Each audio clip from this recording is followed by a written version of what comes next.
අයිබෝන් සියලුම දෙනාට දන්නවද නැවද දැන් හරියටම දැනගන්න අදත් ඔයගොල්ලෝ එකතු වෙන ස්කා ප්‍රොඩක්ෂන් එකේ කියනවා IT නැත්නම් KNOiT YouTube channel එකත් එක්ක.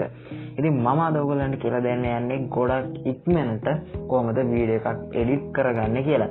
ඉතින් හිතන්නකෝ ඔයාලට මොකක් හරි වීඩියෝ එකක් අවශ්‍ය වෙන එඩිට් කරගන්න. ඉතින් එඩිට් කරන්න හිතන්න ඔයාලගේ කම්පියුටර් එකක් නැහැ කියලා. කම්පියුටර් එක තිබ්බට ඒ වීඩියෝ එඩිට් කරන software install කරන තරම් ඔයාගේ කම්පියුටරේ performance එකක් නැහැ කියමුකෝ. ඉතින් මේ ඔක්කොම තිබුණා ඔයාලට හිතන්නකෝ වීඩියෝ එක එඩිට් කරන්න ඔයාලට තේරෙන්නේ නැහැ. නැත්නම් ඔයා වීඩියෝ එඩිටින් ගැන ඉගෙනගෙන නැහැ. ඉතින් එතකොට ඔයාලට වෙනවා වෙන කාගෙන් හරි මේ වීඩියෝ එක එඩිට් කරගන්න. ඉතින් ඔයාලට එහෙමත් බෑ කියමුකෝ.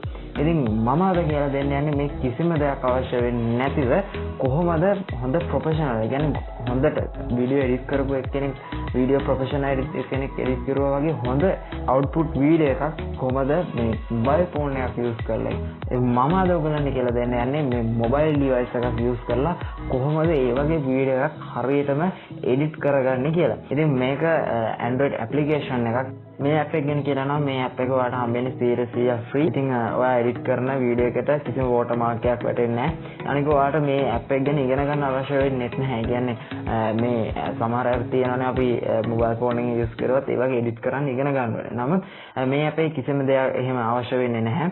ඉතින් කරන්න තියෙන්නේ ඔයාලට අවශ්‍ය කරන වීඩියෝ select කරලා අවශ්‍ය template එකට අනුව වීඩියෝ එක හදන්න විතරයි. ඉතින් තවත් දෙයක් ඔයගොල්ලන්ට මතක් කරන්න ඕනේ. ඒ තමයි මේකෙන් අපිට කැමති විදිහට හැම දෙයක්ම එඩිට් කරන්න බෑ. ඒ කියන්නේ KNOiT master ඊට පස්සේ PC වල තියෙන premium pro වගේ softwares වගේ නම් මේක එඩිට් කරන්න බෑ.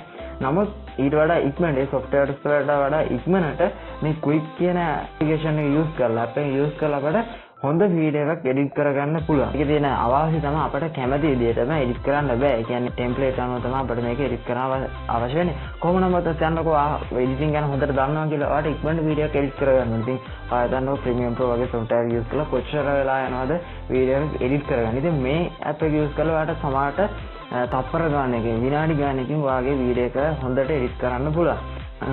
ඒ වගේ තැන්වලදී ඉතින් මේ app එක ගොඩක් අවශ්‍ය වෙන ඉතින් මම සමහරලාට ඉක්මනට වීඩියෝ එක එඩිට් කරගන්න ඕන නම් මම කරන්නේ දෙන මේ quick කියන application එක use කරනවා. මේකෙන් තියෙන තවත් වැදගත්කමක් තමයි අපිට පුළුවන් photos වගේ දේවල් එකට එකතු කරලා videos න අවශ්‍ය වෙන්නේ නැහැ. photos උත් එකතු කරලා වීඩියෝ එකක් හදන්න. ඉතින් හොඳ වීඩියෝ එකක් අපිට හදා ගන්න පුළුවන් මේ quick කියන application එක use කරලා. ඉතින් අපි බලමු කොහොමද මේ quick කියන app එක use කරලා මේ වීඩියෝ එඩිට් කරගන්නේ කියලා. ඉතින් මේ quick කියන application එක ඔයාලට පුළුවන් Play Store එකේ ගිහලා download කරගන්න. ඉතින් ඔයගොල්ලෝ දන්නවනේ ගොඩක් lazy මේ application එක install කරගන්න. ඊට පස්සේ ඔයගොල්ලෝ දැන් පේනවා තිබෙන මෙතන create a new video කියලා තියෙනවා. දැන් මම මේ quick කියන application එක open කරගෙන තියෙන්නේ. ඔයගොල්ලෝ පේනවා ඉතින් මෙතන මුල්ලේ තියෙනවා පොඩි දැතිරෝධයක් වගේ එකක්. ඉතින් setting button එක. ඉතින් ඔයාලට පුළුවන් setting වලට ගිහිල්ලා මේ settings වෙනස් කරගන්න. ඉතින් ඔයාලට කැමති විදිහට. අපි බලමු කොහොමද මේකේ වීඩියෝ එකක් ක්‍රියේට් කරගන්න කියලා. ඉතින් මම create a new video කියන බටන් එක උඩ දැන් ක්ලික් කරනවා. ඉතින් ඔයගලන්ට පේනවා ඉතින් දැන් මගේ gallery එකේ තියෙන photos, Google Photos වගේ දේවල් SD card එකේ තියෙන හැම මේ app එකට දැන් load වෙලා තියෙන්නේ. ඉතින් මම ඔයගලන්ට පෙන්වන්න ඕනේ හින්දා පොඩි වීඩියෝ ක්ලිප් වගේක් තෝරගත්තා. ඉතින් මේ තියෙන ක්ලිප්ස් වගේ. ඉතින් මම මේකෙන් කැමති වගේක් මෙහෙම select කරගන්න. ඉතින් ඔයාලට පුළුවන් ඔයාලට අවශ්‍ය කරන වීඩියෝස් මේ විදිහට select කරගන්න. ඊට පස්සේ ඔයගොල්ලන් මෙන්න යටින් පේන විදිහට edit highlight කියලා බටන් එකක් තියෙනවා. මේකෙන් කරන්නේ ඔයාලට වීඩියෝ එකේ කැපිලා පේන්න ඕන තැන්. ඒ කියන්නේ ඔයාලට highlight වෙලා පේන්න ඕන තැන් මේකට කියන්න පුළුවන් මේ වගේ තැන් මට highlight කරලා පෙන්නන්න කියලා. ඉතින් මේ විදිහට අරන් ගිහිල්ලා අපිට පුළුවන් ඒ වීඩියෝ එකේ අවශ්‍ය තැනක් highlight කරලා පෙන්නන්න. ඊට පස්සේ කරන්න දෙන්න වඩා අවශ්‍ය විදිහට මේ විදිහට edit කරගෙන ඔයගොල්ලන් පේන විදිහට මෙතන නිල් පාට හරි ලකුණක් තියෙන බටන් එකක් තියෙනවා. අනේ බටන් එක උඩ ක්ලික් කරන්න. ඊට පස්සේ ඔයගොල්ලන් යට පේනවා ඇති ඔයා import කරගත්ත වීඩියෝස් ටික මෙන්න මේ විදිහට යටින් පෙන්නනවා. ඉතින් දැන් අපි බලමු වීඩියෝ කොහොමද edit කරන්න කියලා. right. ඊට පස්සේ ඔයාලට කියන වීඩියෝ එකට title එකක් දෙන්න කියලා. ඉතින් මම දෙන title එක තමයි මම මේ වීඩියෝ එක මම දැන් මේ හදන වීඩියෝ එක copyright free විදිහට මම YouTube එකට upload කරන්න හිතන් ඉන්නේ. ඒකට ඔයාලට පුළුවන් මේ වීඩියෝ එක ඔයාලට අවශ්‍ය විදිහට අරගන්න. ඒ කියන්නේ copyright free copyright එකට එන්නේ නැහැ. ඉතින් ඔයාලට reuse කරන්න පුළුවන් මේ වීඩියෝ එක. ඉතින් මේ වීඩියෝ එකේ link එක මම description එකේ දාන්න. ඒක ඔයාලට ගිහලා බලන්න පුළුවන් මේ වීඩියෝ කොහොමද හැදිලා තියෙන්නේ සහ මොන වගේ quality වීඩියෝ එකක්ද බලා ගන්න පුළුවන් වෙන මේ quick කියන application එක use කරලා සහ ඔයාලට ඕන නම් ඔයාලට මේකේ තියෙන සමහර කොටස් අවශ්‍ය වෙනවා නම් සමහර වගේ වීඩියෝස් වගේ දේවල් කරන්න ඔයාලට පුළුවන් copyright free තියෙන හින්දා මේ වීඩියෝ එක කොහොම හරි විදිහට download කරලා හරි ඔයාගේ creations වලට ඔයාගේ videos වලට මේකේ තියෙන කොටස් වල සම්පූර්ණ වීඩියෝ වලට ගන්න පුළුවන්. ඉතින් ඒක තමයි copyright free යටතේ දාන්නේ. මම මේක title එකට දාන්න copyright free video කියලා. ඉතින් ඊට පස්සේ පේන දේ ඔයගොල්ලන් continue කියලා බටන් එකක් පේන ඉතින් මෙතන නිල් පාටින් ඒක උඩ click කරන්න. ඉතින් මේක ටිකක් වෙලා යනවා මෙහෙම එයා load කරගන්න. right දැන් load වෙලා තියෙනවා. මෙතන තියෙන යට ඔයගොල්ලන් පේන ඇති action ගා තියෙනවා පොඩි template වගේ. ඉතින් මේවා තමයි template. ඉතින් ඔයාලට කැමති විදිහට මේ templates දාගන්න පුළුවන්. ඉතින් මම මේකේ template දානම්කෝ action කියලා. එතකොට මේකේ වෙනස් වෙනවා. මේගොල්ලෝ ගන්න edit එක වෙනස් වෙනවා. කියන්නේ මේකේ ඔයගොල්ලන්ට වෙනස බලා ගන්න පුළුවන්. දැක්ක නේද? දැන් වෙනස් ඒක. කලින් තිබ්බේ කොහමද?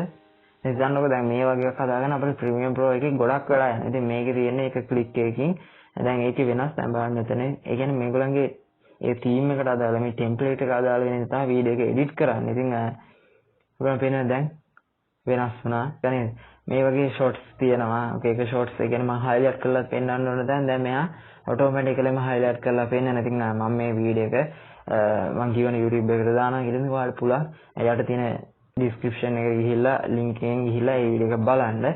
ඉතින් මම ඔයගොල්ලන්ට දැන් කියලා දෙන්නම් මේ වීඩියෝ එක. හරිද? ඊට පස්සේ ඔයගොල්ලෝ යට පේන ඇති නිකන් සංගීත ලකුණක් වගේ එකක් තියෙනවා. ඉතින් මේක උඩ ක්ලික් කරලා ඔයාලට පුළුවන් background sound එක වෙනස් කරගන්න. ඒ කියන්නේ background යන සින්දුව වෙනස් කරගන්න. ඉතින් ඔයගොල්ලන්ට නම් sound ඇහෙන්නේ නැතුව ඇති මේකේ play වෙන. ඉතින් මෙහි විදියට ඔයාලට පුළුවන් මේ කැමති sound එකක් select කරගන්න. ඔයගොල්ලෝ මෙතන පේන ඇති my music කියලා තියෙනවා. ඉතින් මේ my music එකට කියලා ඔයාලට පුළුවන් ඔයා ළඟ තියෙන මොන හරි music tracks තියෙනවා නම් ඒවා import කරගන්න. ඊට පස්සේ no music ඒ කියන්නේ වට music ඕන නැත්නම් background music එකක් ඕන නැත්නම් එහෙම use කරන්න පුළුවන්. එහා පැත්තේ තියෙන නිකම් පොඩි options වගේක්. ඉතින් මේකෙන් පුළුවන් durations ඒ කියන්නේ මේ වීඩියෝ එකේ කොච්චර වෙලාවක් යන්න ඕනේද ඒ වගේ auto durations දාන්න පුළුවන්. ඊට පස්සේ මේකේ size එක වෙනස් කරගන්න පුළුවන්. ඊට පස්සේ filter කියන එකට ගිහලා කැමති filter එකක් දාගන්න පුළුවන්. font එකට ගිහලා කැමති font එකක් select කරගන්න පුළුවන්. ඉතින් මේකේ font තුනයි අපිට දීලා තියෙන්නේ. ඒ කැමති font තුනෙන් කැමති එකක් තෝරගන්න පුළුවන්. ඊට පස්සේ outro on කියවම පස්සේ ඒ කියන්නේ outro එක දාන්න intro වගේම outro එක off වෙනවා. අර outro එක on නම් මෙතන outro on කියලා දාන්න. එතකොට outro එක on වෙනවා. මෙතන edit කියන බටන් එක උඩ click කරන්න. මෙතන මෙන්න මේ විදිහට click කරන්න. නැත්නම් මේක උඩ click කරන්න. click කරපුවම පස්සේ ආයෙත් settings වගේක් එනවා. ඒ කියන්නේ tools වගේක්. ඉතින් මෙතන කියලා add text කියලා කැමති text එකක් අපි කලින් title එක දුන්නානේ. එහෙම එකක් දාගත්ත හැකි. highlight කරන තැන් ආයෙ ඕන highlight කරන්න පුළුවන් මේ වීඩියෝ එකේදී. ඊට පස්සේ trim කියන්නේ අවශ්‍ය නැති කොටස් තියෙනවා නම් ඔයාලට කපලා දාන්න පුළුවන්. ඊට පස්සේ rotate කරන්න පුළුවන්, speed එක වැඩි කරන්න පුළුවන්, crop කරන්න පුළුවන්, වීඩියෝ එක split කරන්න පුළුවන්. ඉතින් ඒ වගේ ගොඩක් දේවල් තියෙනවා මේකේ. ඊට පස්සේ දැන් අපි බලමු කොහොමද අපි හදාගත්ත වීඩියෝ එක export කරගන්නේ කියලා. නැත්නම් වීඩියෝ එක විදිහට save කරගන්නේ කියලා. ඔයගලන්ට පේන ඇති යට මෙන්න මෙතන නිල් පාට බටන් එකක් තියෙනවා. ඒ බටන් එක විතරයි තියෙන්නේ floating බටන් එකක්. අන්න ඒක උඩ click කරන්න. ඊට පස්සේ click කරපුවාම පස්සේ අහනවා ඒ කියන්නේ මේක link එකක් විදිහට share කරන්න ඕනේ. ඒ කියන්නේ මේ වීඩියෝ එක share කරන්න ඕනේද කියලා අහනවා. නැත්නම් මේ send file එක මේ edit කරපු file එක කෙලින් මේ කාර්යය යවන්න ඕනේද කියලා අහනවා. නැත්නම් Instagram story එකක් විදිහට දාන්න ඕනේද කියලා අහනවා. එහෙමත් නැත්නම් ඔයාලට පේන හැටි save without sharing. ඒ කියන්නේ share කරන්න නැතුව කෙලින්ම save වෙන්නේ කියලා කියන්න පුළුවන්. ඉතින් දැන් මම කරන්නේ save without sharing කියන කොට click කරනවා. ඉතින් මේ විදිහට මේ වීඩියෝ එක save වෙනවා. අදට ගෙන ආපු වීඩියෝ එක එහෙනම් මෙතනින් අවසන් වෙනවා. ඉතින් ඔයගොල්ලෝ මොකද හිතන්නේ මේ KNOiT කියන app එක ගැන? වීඩියෝ එකට කැමති නම් අනිවාර්යයෙන් මේ වීඩියෝ like කරන්න. ඔයාලගේ අදහස් කමෙන්ට් කරන්න. මේ වීඩියෝ එක මම හිතන්නේ තවත් කෙනෙකුට වැදගත් වෙයි. ඉතින් ඔයාලට මේක කාට හරි වැදගත් වෙනවා කියලා හිතනවා නම් අනිවාර්යයෙන් මේ වීඩියෝ එක share කරන්න. ඔයාලට පුළුවන් මගේ social media links සරහා මොන හරි ප්‍රශ්න තියෙනවා නම් ඔයාලට යොමු කරන්න පුළුවන්. එහෙනම් සුබ දවසක්. මීට වඩා වෙනස් වීඩියෝකින් අපි හම්බෙමු. අදට සමු ගන්නවා අපි Skype